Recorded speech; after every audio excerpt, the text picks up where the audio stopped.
Good morning. So we have just left the ferry terminal behind us and we are now on the island of Gozo. So far it is absolutely beautiful. We arrived in Malta on Saturday night, stayed in St Paul's Bay and then just spent a night in Paradise Bay last night, just because there wasn't many places to stay in Mgarr on Gozo. But if you stay at Paradise Bay, it's literally just right on the other side and you can kind of see where the hotel is, that little white dot there. So we just come across this morning. And not even a minute back into vlogging, I've already cut the camera off. But we're on Gozo, an island that lies just off the edge of Malta, hiking the Gozo Coastal Trail. This 50-kilometre walk around the island sticks mainly to the coastline, usually taking around 5 days to complete, which gives you plenty of time to soak in the island's history, natural beauty, and those bloody gorgeous ocean views. I also forgot to mention that we're walking to Xlendi today, which is about 12 kilometres. On the map it's saying around 5 to 6 hours, so we'll see how we get on. But if it does take 5 hours, then it's pretty slow going for 12k. So we'll see how we go, but what a view!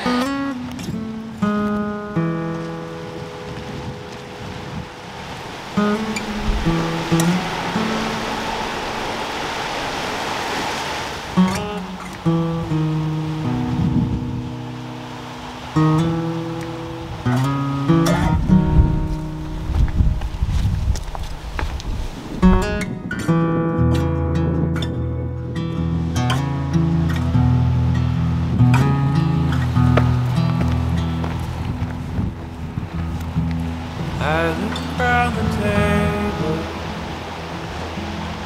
my family's all here in this town.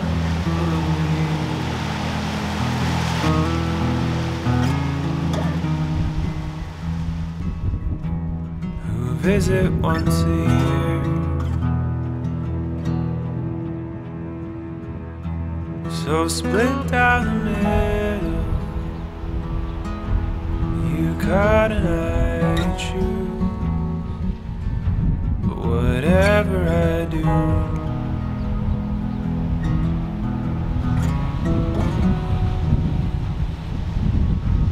we both seem to lose.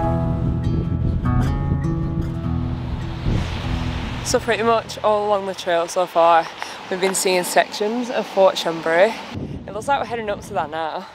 I'm quite a steep hill, so it'll be really cool to see that when we get to the top. So much history to say we've only just started the walk. I know I had to take my hat off. My little Malta hat that I purchased 2 days ago because I forgot to bring mine is now blowing off my head every 2 seconds. So because these islands do hold so much history, I want to try and make these videos a little bit more informative than I probably usually would. So starting with Fort Chambray. This rather impressive fortress was completed in 1788 to keep watch for any enemies and pirates.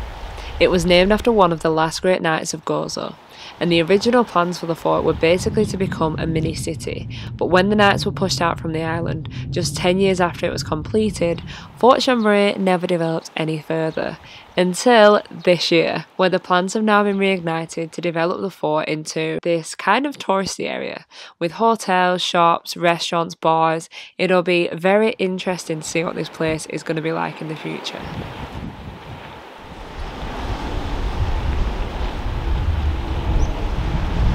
So the trail so far has been pretty earthy underfoot. We started on a bit of a road, but then since then it's just fully followed the coastline and it's been so beautiful.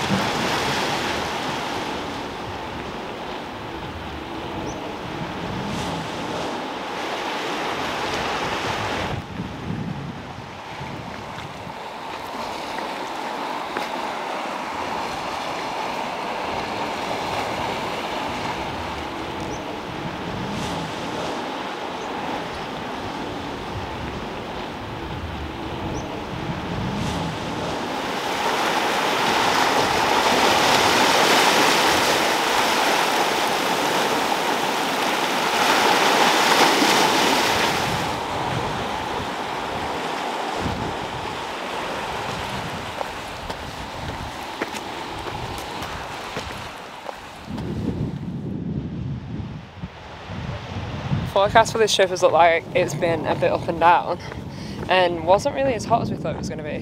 But so far, it feels so much warmer than we initially thought. Like, it was meant to be breezy, some rain, not that hot, and now it's like, it's baking. Got a bit of a sweat on.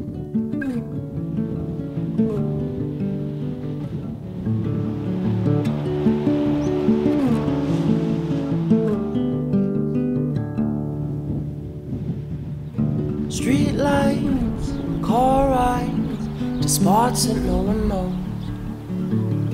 Good hugs and hot mugs, blankets in the cold.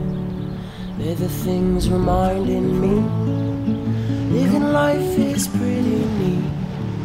And across my mind run the reasons why it's a blessing just to be.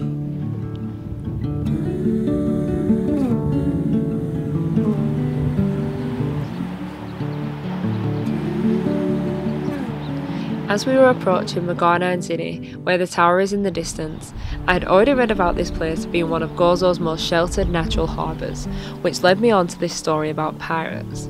So back in 1551, when the Knights used this area as their main port, a ship of Turkish pirates invaded with the intention to ransack one of the small towns. When the Turkish pirates headed further inland, some of the local farmers that had been hiding saw that their ship was left unguarded and basically took everything that they could before setting the ship on fire. By this point, the Turks had already been chased back down the valley by the local militia, but as they approached the inlet, they couldn't escape, so were surrounded and ultimately killed. Now, I'm not the biggest history person, but looking at this area today, knowing the history of it is absolutely fascinating. Like, the path that we were walking on is the original track that was built by the Knights to access the tower, which was actually built after this story over 100 years later.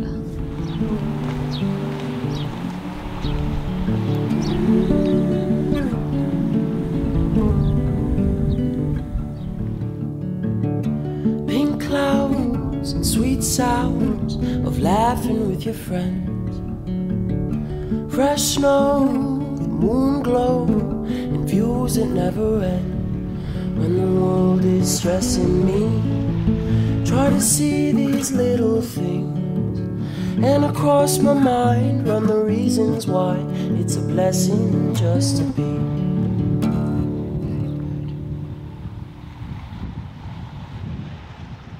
The water here in all these bays is so blue, it's unreal.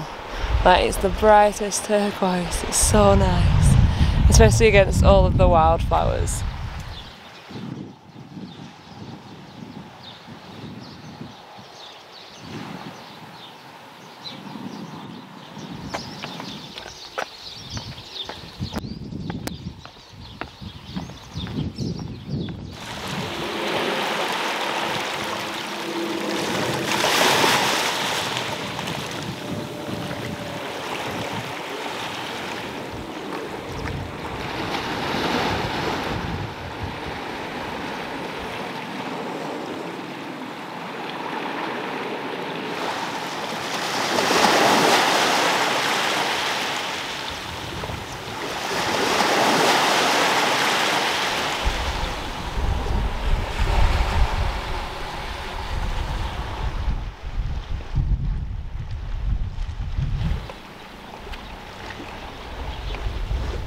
So from the bay behind us, we just climbed back up like a rocky hill, I guess, to continue following the coast.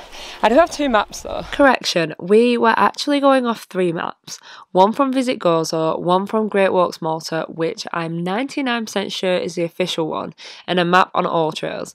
But as we were leaving the bay, the Visit Gozo map headed right up the main road, whereas the other 2 maps still walked inland along country roads, but seemed to stick a little bit more to the coastline, so that's the one that we followed.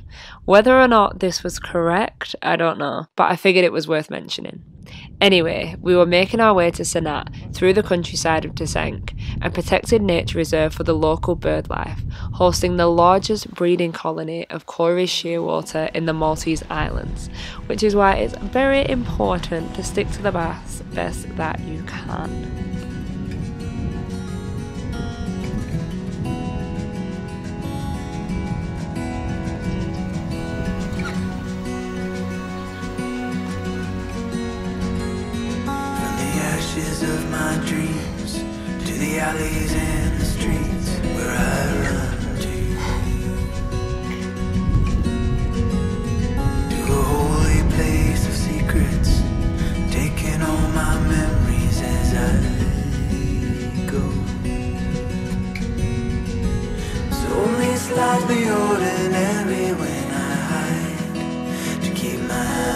eyes open,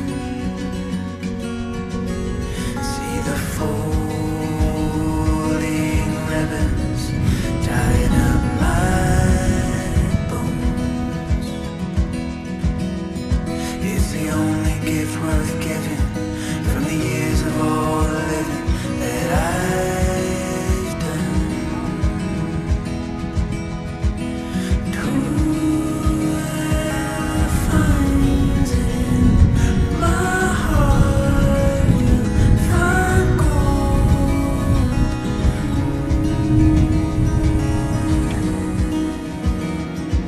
It's cold as ice when it turns to night and I start drifting.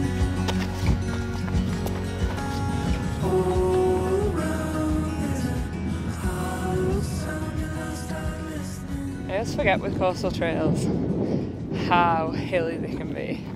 Like, I mean, we're on kind of a flat bit now, but it's just been like a gradual uphill for the past like 10 minutes. And I think when you think of a coastal trail, even though you are technically following the sea, it's not flat like you're following the sea. You gotta be like up and down all the cliffs, to the little towns. So yeah, getting my calories burnt off, ready for tea tonight, which will be nice.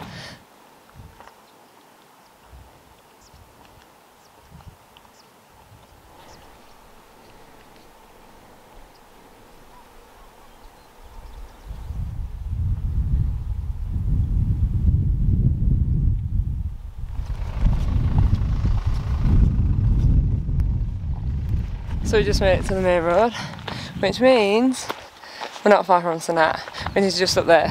The trail doesn't fully go into Sanat, but I think you definitely could if you did want some food and things.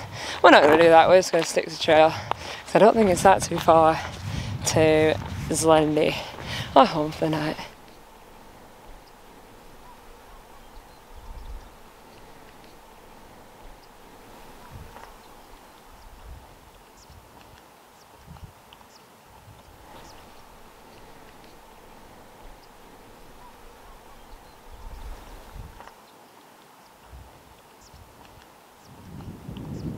So looking at the map, I'm pretty sure that that in front is Victoria, which is like the main city of Gozo. And then over here there's another little town. I'm not even going to try and pronounce it, but I'll put it on the screen. But it's almost like the centre of Gozo is the main bit that I suppose is lived in. So it's kind of cool going around the coast and still being able to see, well, see the majority of the island. You can pretty much see where our trail will follow all the way around the coast, and then you still get to see like the centre of Gozo in the middle.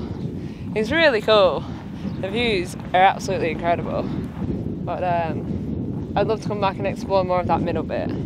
I mean, I say this, we actually did it back when me and Jordan first met, maybe like 9 or 10 years ago. We came to Malta and we actually did a trip of Gozo on a bus, but honestly we obviously have rubbish memories because we can't remember most of it, so it's cool to be back to kind of like bring some memories back.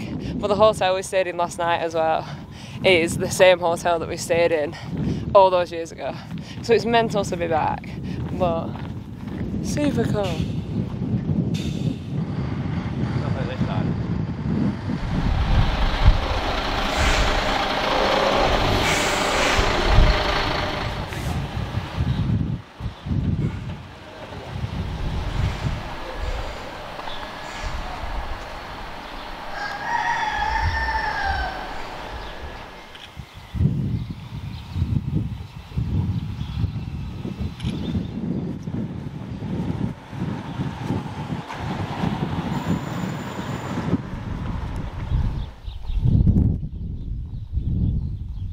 So this part of the trail, after leaving the road to Sanat, heads back on the coastline, but the gate we were meant to go through was padlocked, which I don't really understand. So we had to like climb over a little bit of a wall, and then once we got in, it said private property, no entry, hikers go this way. So there's like Are we on private land? I'm assuming so, but then are we still allowed to hike through it? I don't know, because there's obviously a lot of hiker footprints here, and this is our route. But yeah, weird that we had to jump over a wall to get here.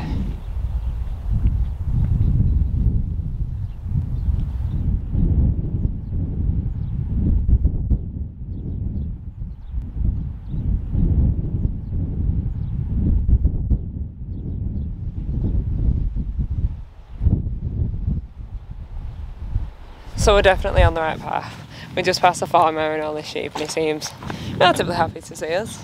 So that's good, and there's still markers the whole way along.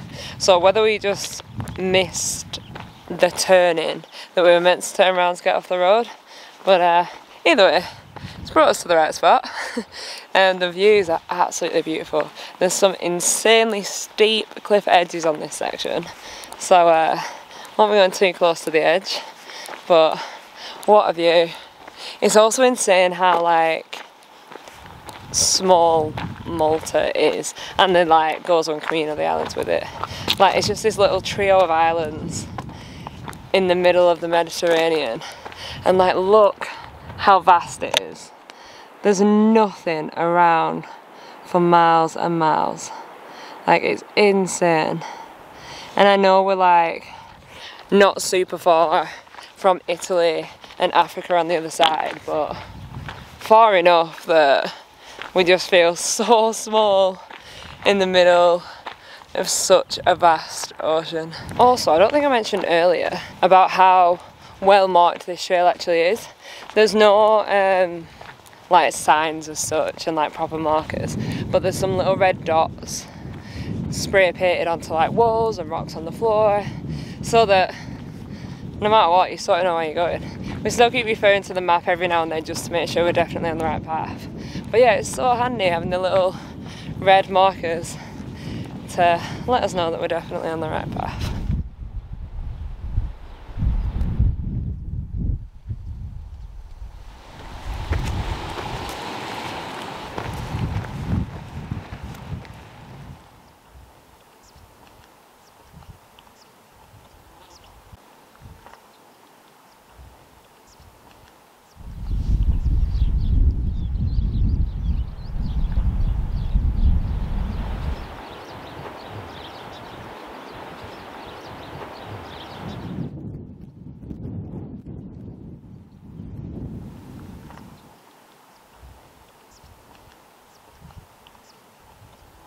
I wonder at which point the novelty of the sea is going to wear off. Because right now, every time I see the sea, I'm so excited by it. It's such a pretty view. I'm assuming after 4 days that it might wear off a bit. Or maybe it won't. It's just so stunning.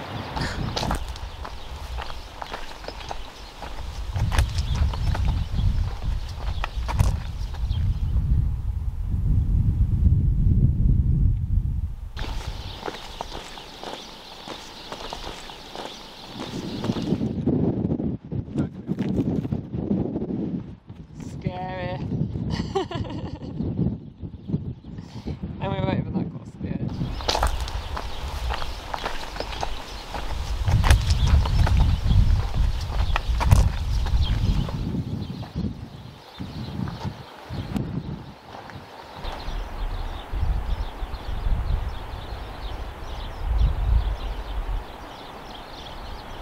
So just behind me here is Sanap Cliffs. And how beautiful is it? I know there's been cliffs all the way, but they are stunning. And I think that just in that gap there, before the next set of cliffs, this is where Talon is for the night. So it's been such a beautiful day. It's been so far pretty chill, and we've had like a couple of hills and things, but like nothing too crazy. I think on the map it gives you a time of around 5 to 6 hours. I'm not sure if that's with stops, I'm assuming it is. So obviously there's a lot to look at and a lot of places to swim and chill. So yeah, I think today it'll probably take us around 3.5 to 4 hours all up. So not long at all. It's only about 2:30 now, I think, and we left at 11:30. So yeah, 3 hours so far. But yeah, I think we'll just have to swim more tomorrow. Make the most of the day, because we are not far. I mean, we are still going to walk around Sanap cliff top, which will be nice.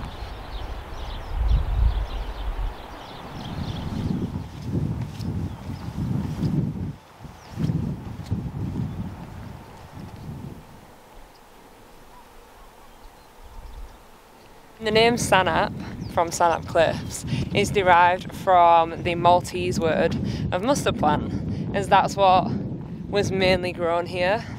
I'm not sure how many mustard plants are still are, because I'm not entirely sure what I'm looking for. But yeah, fun little fact for you there. I feel like I need to get more factual on this channel. Normally it's just me showing what we're looking at. I never like fully know what to talk about.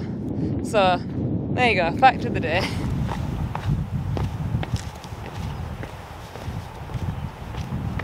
And there's Xlendi. I hope I'm saying that right.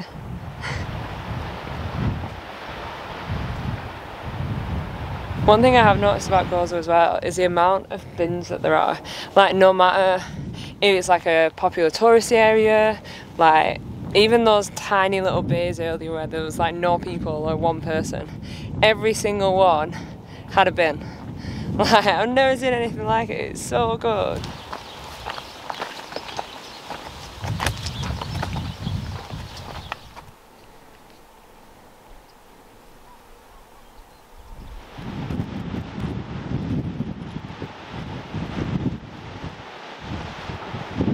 And for the first time all day, we can't see our hotel anymore. But it looks like we're almost at Xlendi. Xlendi Tower, I don't know if you can see it, it's just that building in the distance. So we'll head there now, and then it's down into town for some food, because we just realised that we haven't really stopped at all yet, apart from having a protein bar. So I'm pretty hungry now.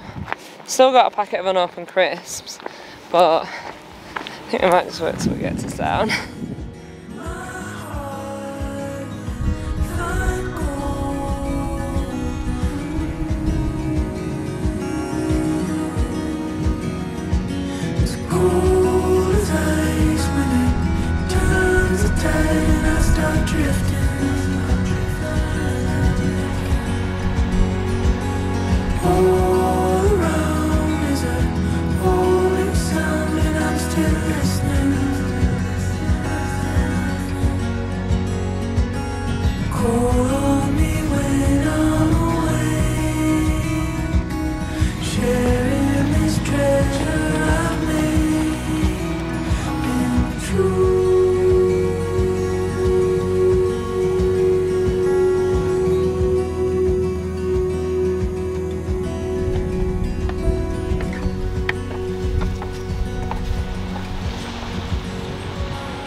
This coastal watchtower is actually the oldest on Gozo, built in 1650 to defend Xlendi Bay from smugglers and pirates.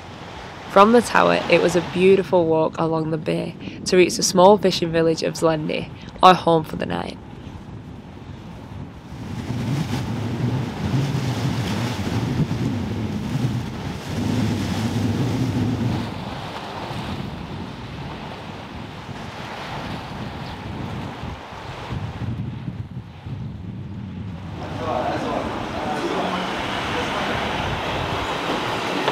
One more.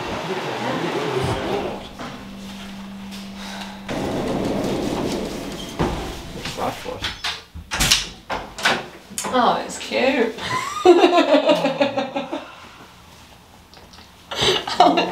Oh, literally got.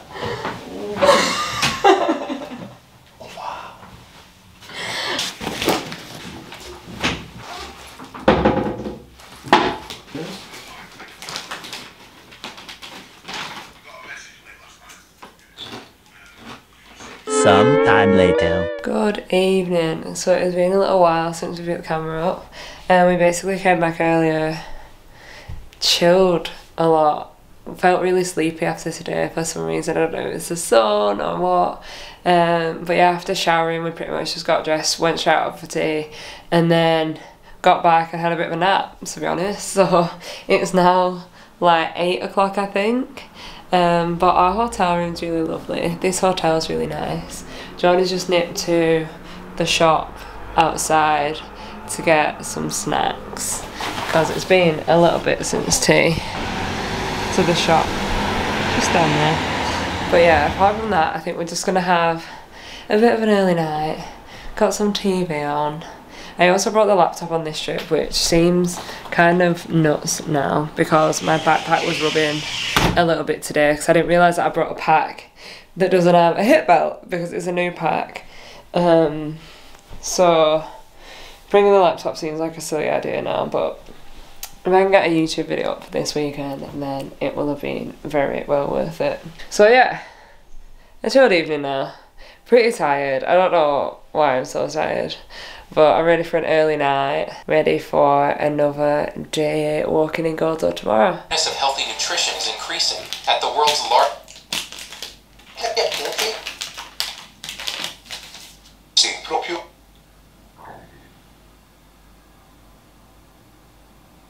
Oh, that's your cooperation. Oggi non c'è nessuno